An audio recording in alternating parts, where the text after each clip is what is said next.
대속하여 주신 주 내 속에 들어와 계시네. 십자가 앞에서 주 이름 찬송합시다.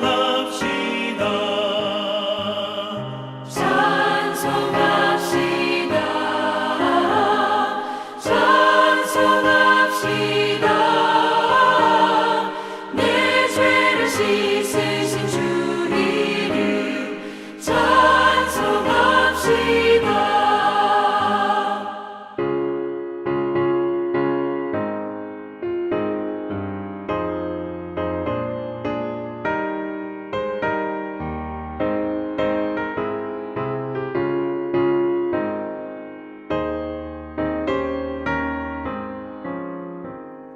주 앞에 흐르는 생명수 날 씻어 정하게 하시네. 내 기쁨 정성을 다하여 찬송합시다. 찬송합시다. 찬송합시다.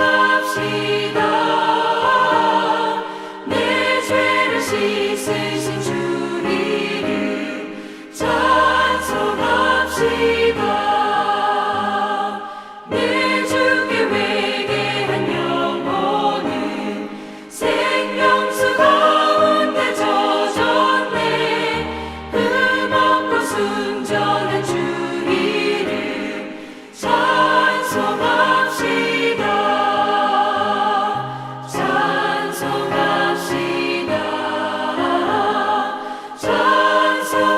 찬송합시다.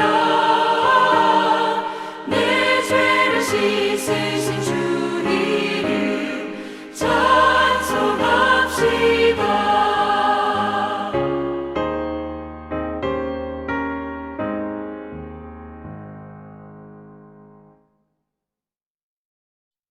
2017년에 하나로 약 4,900억 원에 팔린 그림이 있었습니다.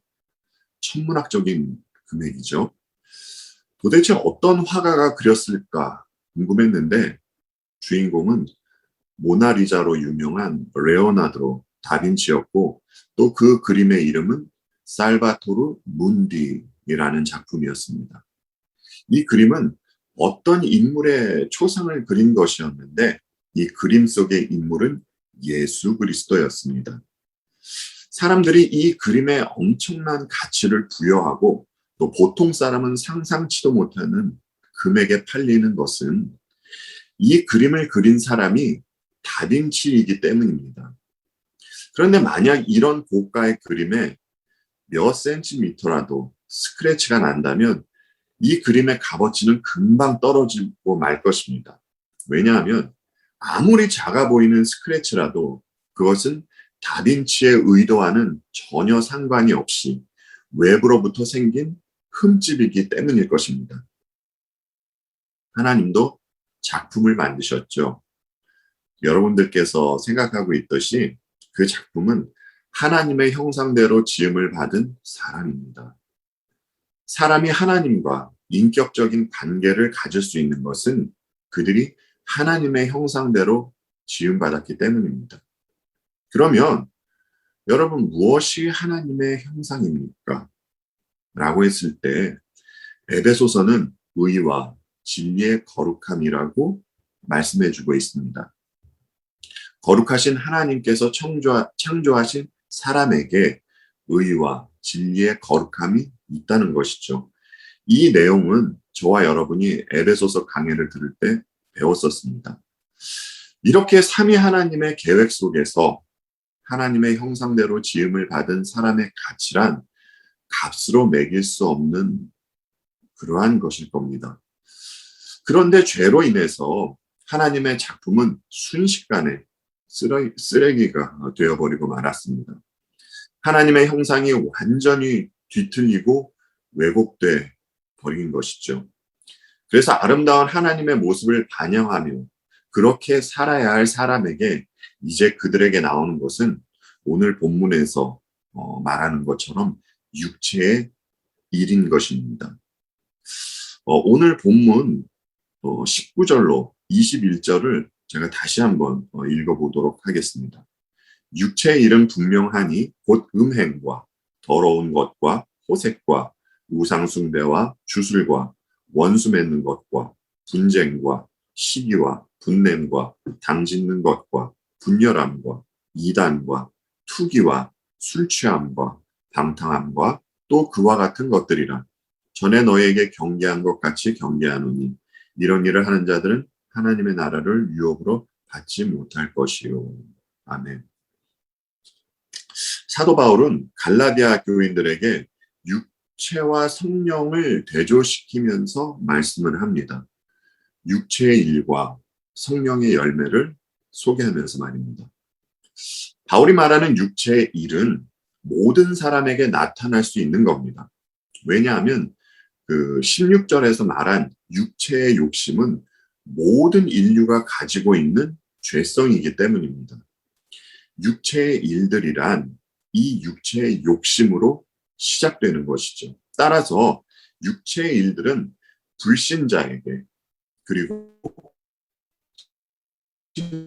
신자에게도 나타날 수 있는 겁니다. 그래서 죄의 오염과 싸워야 되는 것이죠. 신자는 육체의 일들이 나타나면 그런데 굉장히 불편해합니다. 그들은 자신들에게 그 육체의 일들이 나타날 때 다시 회개하고 또 낮아지고 머리를 숙이게 되는 것이죠. 죄를 지었음에도 불구하고 머리를 뻣뻣이 드는 행위는 뱀의 자녀에게서나 나오는 그런 모습입니다. 그래서 신앙 공동체 안에서도 순간 넘어졌다 회개하고 다시 일어나시는 분들이 있는가 하면 습관적으로 이 육체의 일들을 계속 나타내는 사람이 있는 것입니다. 성경의 말씀으로 비추어 봐서 습관적인 죄를 계속해서 짓는 사람은 거듭나지 못한 사람입니다. 따라서 그에게는 없는 것이 있습니다. 성령이 없는 것입니다. 이 말은 그에게 성령이 없다는 이 말은 그 사람이 교회 안에는 있다 하지만 구원받지 못했다라는 것입니다. 저와 여러분은 분별은 하되 그 누구도 함부로 정죄하거나 구원의 여부를 말하면 안 됩니다.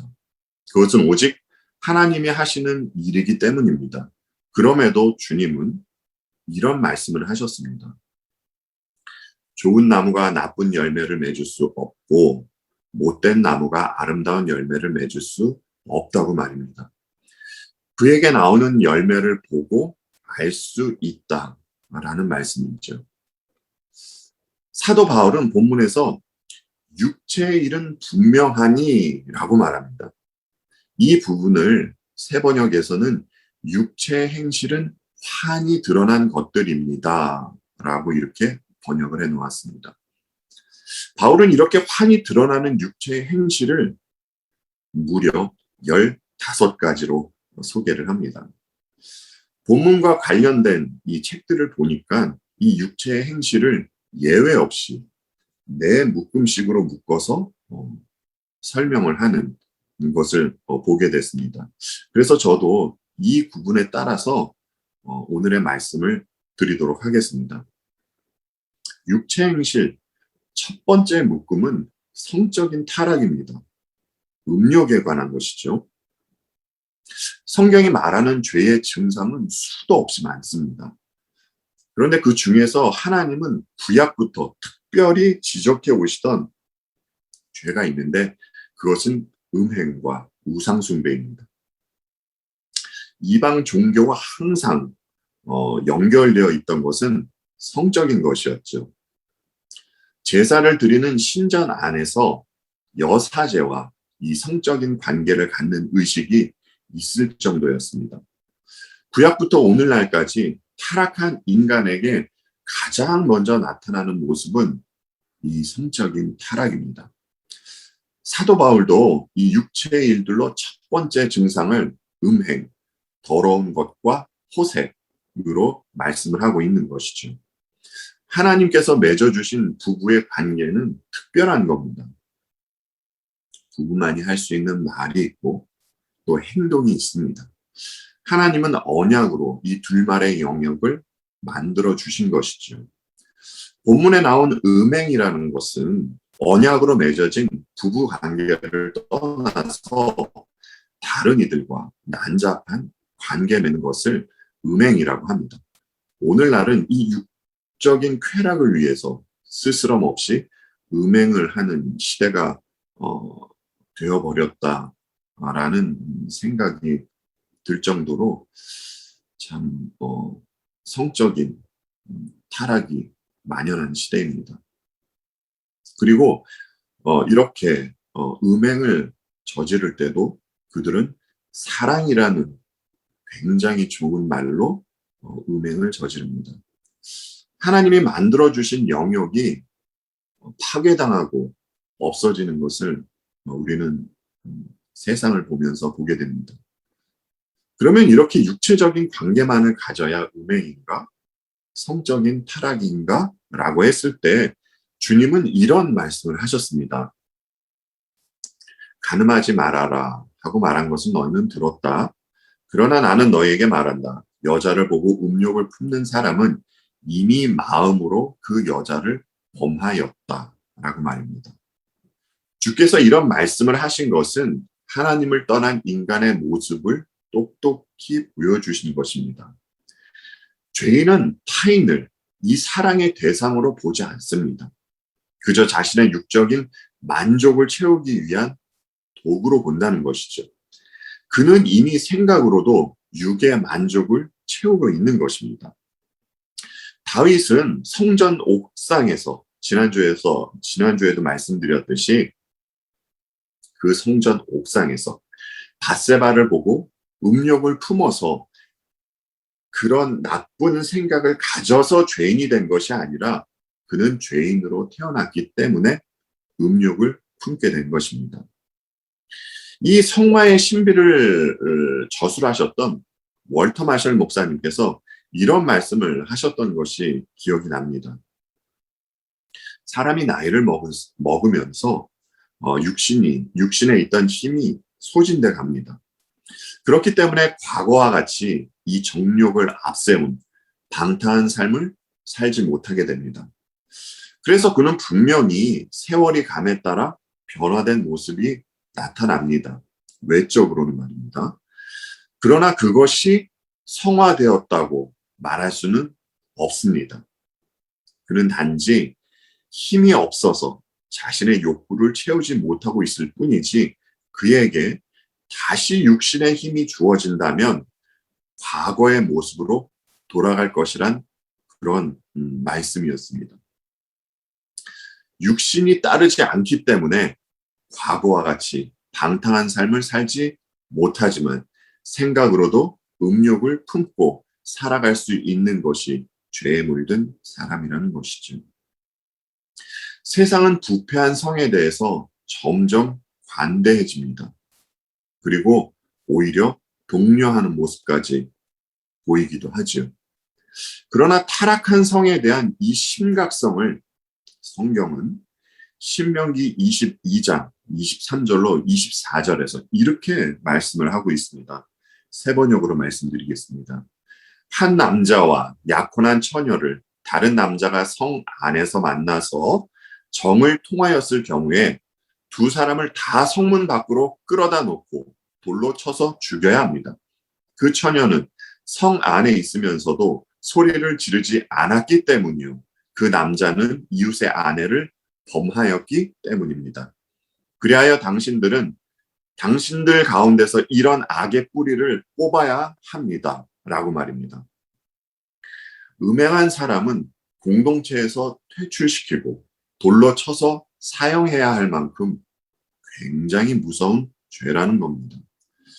그리고 음행에 이어서 나오는 이 더러운 것은 정상적인 것이 아닌 변태적인 것을 말하는 것이죠. 죽은 사체와 배설물에 여러분 무엇이 낍니까? 파리들이 끼죠. 마치 이와 같이 이 더러운 곳에 호색, 방탕, 방종이 생기는 겁니다. 하나님은 창세기 1장 27절로 28절에서 이 말씀을 하셨습니다. 하나님이 자기 형상, 곧 하나님의 형상대로 사람을 창조하시되 남자와 여자를 창조하시고 하나님이 그들에게 복을 주시며 하나님이 그들에게 이르시되 생육하고 번성하여 땅에 충만하라. 땅을 정복하라. 바다의 물고기와 하늘의 새와 땅에 움직이는 모든 생물을 다스리라 하시니라. 아멘. 성적인 타락은 지금 읽은 하나님의 이 말씀을 완전히 대적하는 겁니다. 그리고 사람에게 음욕, 더러운 것과 호색이 나타나게 된 것은 말씀을 시작하면서 말씀드렸던 이 아름다운 하나님의 형상이 파괴됐기 때문입니다. 자, 그리고 육체행실, 두 번째 묶음으로 종교에 관한 것이죠. 우상숭배와 주술과라는 말씀을 하십니다. 사도 바울이 갈라디아 교인들에게 말하는 우상숭배는 이방 종교에 관한 우상숭배를 말하고 있는 것입니다. 우리는 이미 돈, 명예, 자식, 이러한 것이 우상이 될 수 있다라는 것을 알고 있습니다. 그렇기 때문에 지금 이 시간에는 이 포괄적인 우상에 대해서 말씀은 드리지 않겠습니다. 우상 숭배는 말 못하는 가짜 신을 만들어 섬기는 것이 우상 숭배죠. 그렇다면 사람들이 왜 우상을 만들어 섬깁니까? 라고 할 때 이에 대한 대답은 딱 한 가지입니다. 이 세상에서 사는 동안 잘 살고 싶어서 우상 숭배를 하는 것이죠. 그래서 우상 앞에서 날마다 시성을 드리는 모습도 보이는 것이고요. 우상 숭배는 오직 나 자신을 위해서 하는 겁니다. 이웃 사랑을 위해서 우상을 섬기는 사람은 없습니다. 이 부분이 우상 숭배하는 자들과 이 그리스도를 섬기는 분들의 가장 대표적인 차이점이라 할 수 있습니다. 신자들에게는 참 특이한 점이 있습니다. 여러분 자신을 한번 비춰보십시오. 그것이 무엇이냐면 신자가 예수 그리스도의 십자가로 인도함을 받은 후에는 신자의 삶의 무게중심이 점점 자신에서 자기에게서 주님으로 옮겨가게 된다라는 것입니다. 자기를 사랑하던 곳에서 주를 사랑하는 자리로 가는 것이죠. 그런데 그 누구도 강제적으로 강압적으로 그렇게 하라고 시키는 사람이 없습니다. 그럼에도 그들은 그런 모습을 보이게 됩니다. 그래서 그들이 주님이 좋아서 그 주님을 믿고 따르게 되는 것이죠. 여러분, 이 신을 인격적으로 사랑하고 따르는 곳은 기독교밖에 없습니다. 신자는 주께서 혼내시면 혼나고 또 돌이키고 또 주께서 칭찬을 하시면 주님과 함께 기뻐하며 살아가는 분들이 신자들이시죠. 여러분께서 시편을 보셔서 너무나 잘 아실 것입니다. 시편에는 가슴을 치는 탄식도 나오고요. 하나님 앞에서 가슴을 치는 탄식도 나오고 도대체 하나님 왜 이렇게 하십니까? 라는 질문도 나옵니다. 그리고 또 하나님께 간구하는 모습도 나오지요. 시편 기자가 하나님께 이런 감정을 표현할 수 있는 것은 하나님은 인격적인 하나님이시기 때문입니다. 그런데 우상에게는 인격이 없습니다. 우상은 그저 가짜일 뿐입니다. 그리고 오늘 본문을 보니까 바울은 우상과 주술을 함께 이렇게 붙여서 말씀하고 있습니다. 갈라디아 교인들이 이 과거 섬기던 이방신은 우상이었습니다. 네. 방금 말씀드렸듯이 우상은 가짜신이죠. 이런 가짜를 진짜처럼 보이게 하려면 어떤 속임수가 필요한데 그것이 바로 주술입니다. 이 주술을 다른 말로 하면 마술이라 생각해도 될 것입니다. 마술은 속임수입니다. 눈속임이죠. 거짓의 아비에 속한 이 사람들이 내어놓는 행태들이 바로 이러한 것들입니다. 사도행전 19장 이 19절을 보면 바울 당시에 이런 일을 했던 사람이 굉장히 많았다는 것을 우리는 볼 수 있습니다. 19절만 제가 한번 읽어보도록 하겠습니다. 또 마술을 부리던 많은 사람이 그들의 책을 모아서 모든 사람 앞에서 불살랐다. 책값을 계산하여 보니 은돈 5만 잎에 맞먹었다. 마술을 부리던 많은 사람이라고 합니다. 이 마술을 부리던 사람이 많았다는 것은 남을 속이는 사람이 많았다라는 것입니다. 그렇죠? 그리고 또 이런 사람이 많았다라는 것은 또 속는 사람도 많았다라는 것입니다. 이렇게 속고 속이면서 우상을 숭배하는 것이죠. 구약 이스라엘 백성은 성전 안에서 하나님과 우상을 같이 섬겼습니다. 말세인 오늘날은 하나님의 말씀과 인본주의 사상을 동일 선상에다 놓고 있습니다. 이제는 교회에서도 하나님의 말씀이 최고의 권위가 아니고 다른 무엇이 그 자리를 차지하고 있는 것을 보게 됩니다. 복음의 율법을 더하면 그것은 이미 복음이 아니듯이 하나님의 말씀에 인본주의 사상이 더해지는 순간 그것은 더 이상 하나님의 말씀이 될 수가 없습니다. 지금은 기독교 내에 인본주의로 옷 입은 가짜가 하나님의 말씀을 대신하고 있습니다. 우상을 진짜처럼 보이게 하려고 그 우상을 주술이 도왔다면 오늘날은 인본주의 신학자가 주술사의 역할을 대신하고 있는 것은 아닌가라는 생각을 하게 됩니다. 하나님의 말씀을 인본주의로 옷 입히고 또 새로운 교리를 깎아 만들어내죠. 그리고 이 말씀을 전해준 하나님이야말로 지금 이 시대를 살아가는 현대인에게 꼭 맞는 하나님이라 서로에게 찬사를 보냅니다.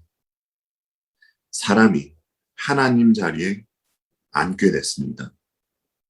조금 전에 이건 이 사도행전 19장 19절의 말씀처럼 오늘날에도 이 가짜를 도우는 모든 신비주의, 인본주의 사상이 불살라져야 할 때라고 생각이 듭니다. 다윗은 시편 138편에서 이런 고백을 합니다. 내가 전심으로 주께 감사하며 신들 앞에서 주께 찬송하리이다. 내가 주의 성전을 향하여 예배하며 주의 인자하심과 성실함으로 말미암아 주의 이름에 감사하오리니 이는 주께서 주의 말씀을 주의 모든 이름보다 높게 하셨음이라. 아멘. 다윗의 고백처럼 이 예배의 주체는 사람이 아니라 하나님입니다. 사람이 피조된 목적은 이 예배를 위해서죠. 그렇기 때문에 하나님을 예배하지 않고 우상 숭배하는 것은 하나님을 무시하는 행위가 되는 것입니다. 하나님을 무섭게 대적하는 행위가 되는 것이죠. 여러분, 사람들이 종교적으로 타락한 원인이 무엇입니까? 왜 이렇게 자꾸 우상 숭배를 합니까? 이유는 아까도 말씀드렸듯이 사람에게 있는 하나님의 형상이 왜곡되고 파괴됐기 때문입니다. 그리고 육체행실 세 번째 묶음으로 사람과의 관계에 대한 것을 말씀드리도록 하겠습니다.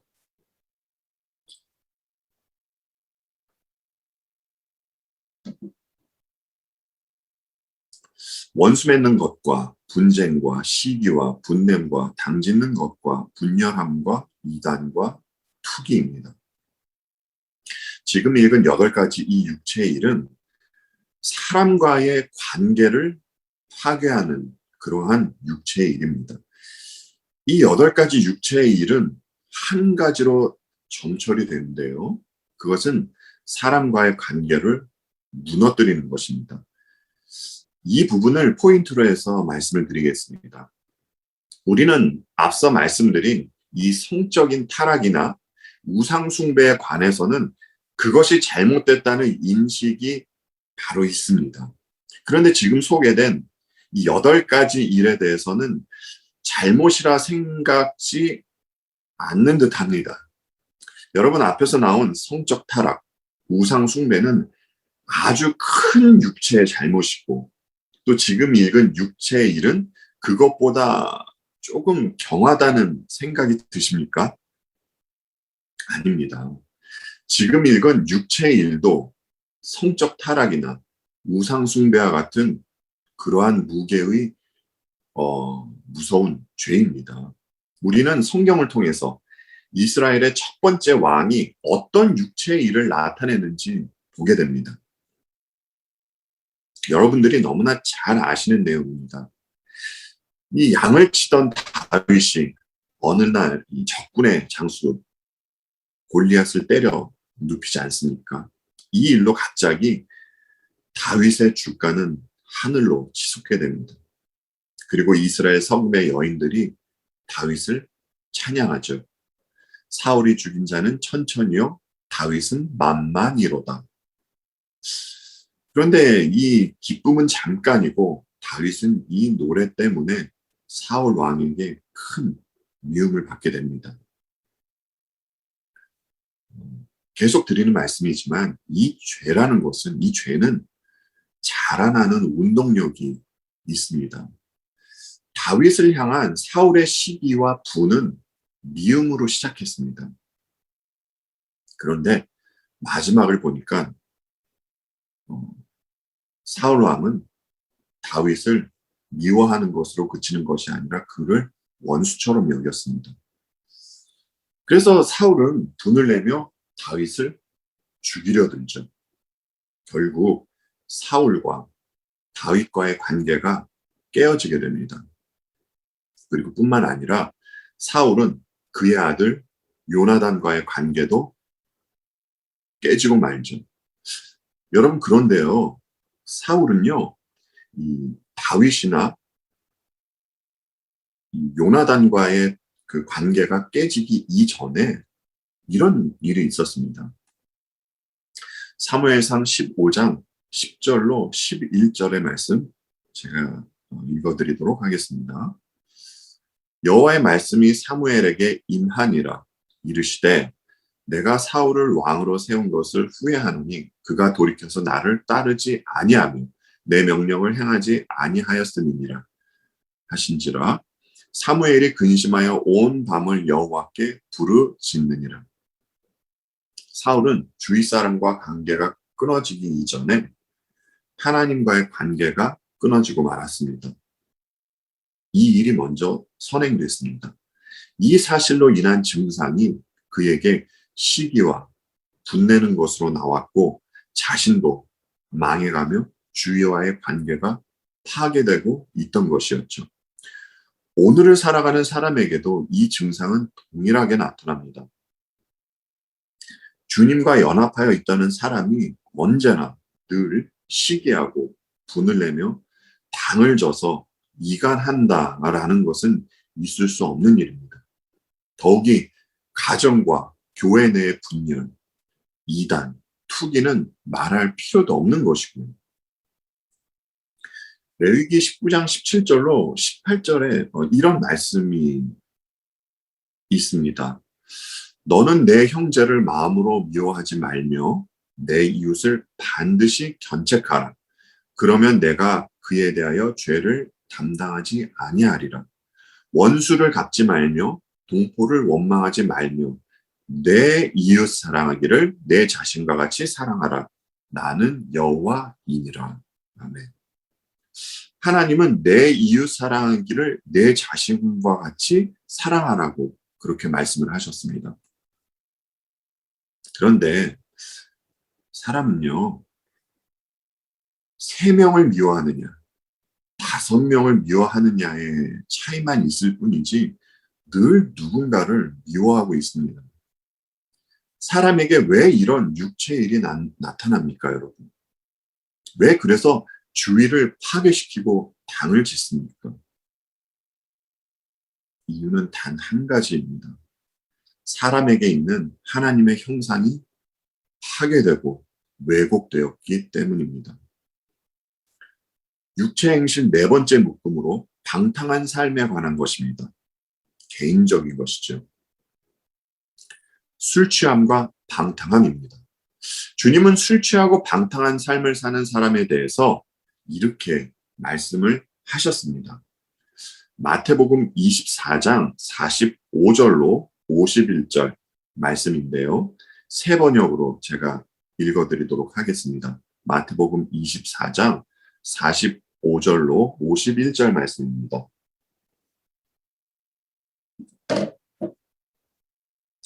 누가 신실하고 슬기로운 종이겠느냐? 주인이 그에게 자기 집 하인들을 통솔하게 하고 제때의 양식을 내주라고 맡겼으면 그는 어떻게 해야 하겠느냐? 주인이 돌아와서 볼 때 그렇게 하고 있는 그 종은 복이 있다. 내가 진정으로 너에게 말한다. 주인은 자기 모든 재산을 그에게 맡길 것이다. 그러나 그가 나쁜 종이어서 마음속으로 생각하기를 주인이 늦게 오시는구나 하면서 동료들을 때리고 술 친구들과 어울려 먹고 마시면 생각하지도 않은 날에 뜻밖의 시간에 그 종의 주인이 와서 그 종을 처벌하고 위선자들이 받을 벌을 내릴 것이다. 거기서 슬피 울며 이를 가는 일이 있을 것이다. 아멘. 자, 이 말씀을 보아서도 알 수 있는 것이 있습니다. 주께서 말한 나쁜 종은 술 친구들과 어울리며 방탕한 삶을 살았기 때문에 나쁜 종이 된 것이 아닙니다. 그는 원래 나쁜 종이었습니다. 그렇기 때문에 주인이 없을 때 본래 모습이 나타난 것이죠. 그가 주인이 늦게 온다고 생각이 들자 처음으로 한 일이 무엇입니까? 동료를 때린 일입니다. 여러분, 동료가 누구입니까? 동료는 가까이서 함께 일하는 사람을 동료라고 합니다. 여러분, 누군가 사람을 때릴 때 웃으면서 그를 때리는 사람은 없을 것입니다. 미친 사람이 아니고서는 절대 그럴 수가 없습니다. 분을 내면서 때리게 되죠. 나쁜 종은 분을 내면서 동료를 때리고 주위를 파괴한 것이었습니다. 그리고 말씀을 보아서 알 수 있듯이 이 술에 취하면 주인의 뜻을 망각하게 됩니다. 그러니까 이것을 다른 말로 하면 주님의 뜻과 의도와는 상관없이 자기 중심적인 삶을 살게 된다라는 것이죠. 그리고 술에 취하면 시간을 낭비하고 허송세월을 보내게 됩니다. 주께서 허락하신 시간 안에서 가까운 동료와 화합하여 그 시간을 잘 써야 하는 것이 종의 모습입니다. 그러나 나쁜 종은 이 시간을 쓴 것이 아니라 시간을 잘 쓴 것이 아니라 술과 먹고 마시는 일로 시간을 마모시켜 버렸습니다. 탕진해 버린 것입니다. 요즘에 이와 비슷한 말로 킬링 타임이라는 말을 쓰고 있죠. 그는 정작 도와야 할 동료를 때리고 막상 멀리 해야 하는 이들과 함께 어울려서 술에 취해 먹고 마시며 정신과 감정을 마비시키며 살았던 것이죠. 주님은 이 비유를 말씀하시면서 나쁜 종을 무엇이라고 했습니까? 나쁜 종을 위선자라고 했습니다. 위선자는 겉과 속이 다른 사람을 말하는 것이죠. 다른 말로 하면 하나님 앞에서의 모습과 없을 때의 모습이 다르다는 겁니다. 그래서 그가 결국 맞이하게 되는 것은 무엇이었습니까? 멸망의 자리로 떨어지는 것이었습니다. 사도 바울은 에베소서 5장 16절로 18절에서 이런 말씀을 하십니다. 세월을 아끼라. 때가 악하니라. 그러므로 어리석은 자가 되지 말고 오직 주의 뜻이 무엇인가 이해하라. 술 취하지 말라. 이는 방탕한 것이니. 술 취하지 말라. 이는 방탕한 것이니 오직 성령으로 충만함을 받으라. 아멘. 술에 취해 방탕한 삶을 사는 것은 주의 뜻이 무엇인지 모르고 세월을 낭비하며 사는 것입니다. 여러분, 왜 사람들이 술에 취하고 그리고 또 그렇게 방탕하게 살려고 합니까? 이유는 하나입니다.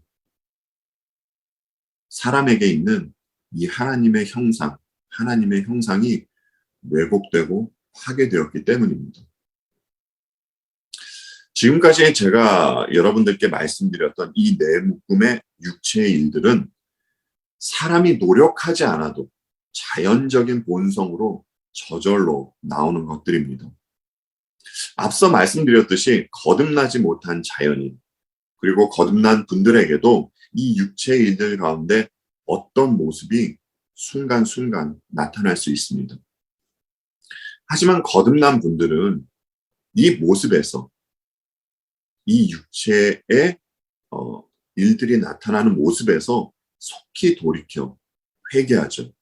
왜냐하면 이 분들 안에는 성령 하나님께서 함께 하시기 때문입니다. 그러나 교회 밖에 있는 불신자와 교회 안에 있는 불신자는 육체의 일들이 습관처럼 돼 있고 생활화 돼 있습니다. 이들에게 회개와 믿음이 없습니다. 그럼에도 이분들도 바라는 것이 있습니다. 그것이 무엇이냐면 그들이 회개하지 않으면서 음행을 저지르면서도 구원은 받고 싶어 합니다. 하나님이 아닌 자신만을 위한 우상을 섬기면서도 구원은 받고 싶어 합니다. 남들에게 독을 뿌리며 공동체를 파괴하면서도 구원은 받고 싶어 합니다. 술 취하고 방탕하게 살면서도 구원은 받고 싶어 한단 말입니다. 왜냐하면 그들은 과거에 자신들이 하나님의 작품으로서 고급한 존재였다는 것을 어렴풋이, 아주 어렴풋이 알고 있기 때문입니다. 하나님은 어떤 무리에게 은혜를 베푸셔서 하나님의 형상을 다시 회복할 수 있게 해주셨습니다. 그러나 그들에게 하나님의 형상을 다시 회복하기 위해서는 주께서 반드시 죽으셔야 하는 일이 있어야 했습니다. 하나님이신 주님은 그들을 위해서 친히 죽으셨습니다. 그래서 주님 안에서 죽고 부활한 분들만, 이 분들만 다시 하나님의 형상이 회복된 것이죠. 그 회복된 하나님의 형상이 무엇입니까? 앞서 말씀드렸죠. 사도 바울은 에베소서 4장에서 분명히 말씀하셨습니다. 너희는 유혹의 욕심을 따라 썩어져가는 모습을 따르는 옛 사람을 벗어버리고 오직 너희의 심령이 새롭게 되어 하나님을 따라 의와 진리의 거룩함으로 지으심을 받은 새 사람을 입으라 라고 말입니다. 회복된 하나님의 형상은 의와 진리의 거룩함이라는 것이죠. 그래서 이제 신자는 육체의 일들이 아닌, 오늘 말씀드렸던 이 육체의 일들이 아닌 다음 주에 말씀드릴 성령의 열매를 맺으며 살아갈 수 있는 존재가 된 것입니다. 그리고 신자는 우리 주님 안에 있기 때문에 다시는 하나님의 형상을 잃어버리지 않고, 굉장히 중요하죠. 그리고 굉장히 너무나 감사하죠. 이제는 우리 주님 안에 있기 때문에 하나님의 형상을 잃어버리지 않고 영원히 살아갈 수 있게 된 존재가 그러한 분들이 신자, 저와 여러분이라는 것입니다. 그래서 저와 여러분은 하나님의 작품들로서 고귀한 분들입니다. 그래서 사도 베드로는 베드로전서 4장 1절로 3절에서 이런 말씀을 하셨습니다. 그리스도께서 이미 육체의 고난을 받으셨으니 너희도 같은 마음으로 갑옷을 삼으라. 이는 육체의 고난을 받은 자는 죄를 그쳤음이니 그 후로는 다시 사람의 정욕을 따르지 않고 하나님의 뜻을 따라 육체의 남은 때를 살게 하려 함이라. 너희가 음란과 정욕과 술 취함과 방탕과 향락과 무법한 우상 숭배를 하여 이방인의 뜻을 따라 행한 것은 지나간 때로 족하도다. 지나간 때로 족하도다. 아멘. 여러분, 우리는 우리 주님 예수 그리스도 안에서 이제 하나님의 형상이 다시 회복된 보급한 존재입니다. 그럼 여러분, 우리는 오늘서부터, 지금서부터 또 앞으로 어떠한 삶을 살아야 하겠습니까? 여러분, 이 질문에 대해서는 여러분께서 곰곰이 생각해 보시기 바랍니다. 기도하겠습니다.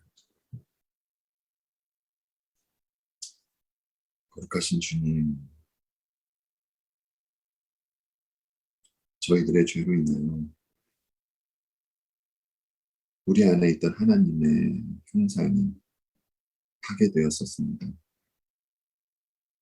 그런데 주께서 그 하나님의 형상을 다시 회복시키고 저희들에게 주시기 위하여 주께서 죽으셨습니다.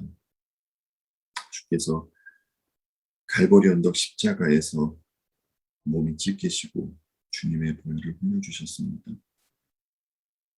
그래서 저희는 다시 우리 안에 하나님의 그 아름다운 형상이 회복되었다는 사실을 알고 감사함으로 주님께 고백하는 자들이 되었습니다. 주님께서는 저희들의 구원에 필요한 모든 것 완벽하게 주께서 그 일을 이루어 주셨습니다. 그리고 주님은 저희들에게 이러한 계명을 주셨습니다. 서로 사랑하라라고 말입니다. 주님, 이제 저희는 이 하나님의 형상이 회복된 자들로서 주께서 주신 새 계명, 서로 사랑하라라는 계명을 실천하며 살아가도록 하겠습니다.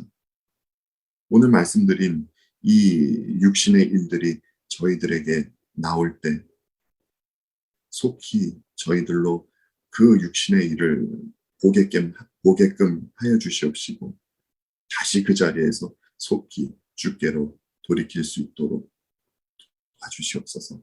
그리하여 언제나 저희들에게 주님의 그 아름다운 모습이 나올 수 있도록 그 주님의 아름다운 모습을 반영하며 살아갈 수 있도록 도와주시옵소서.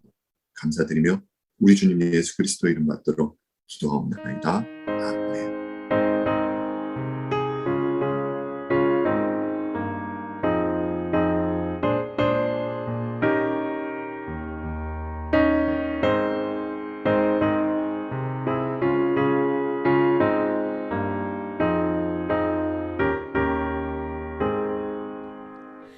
나 주를 멀리 떠났다 이제 옵니다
주여 옵니다. 나 이제 왔으니 내 집을 찾아 주여 나를 받으사 맞아 주소서.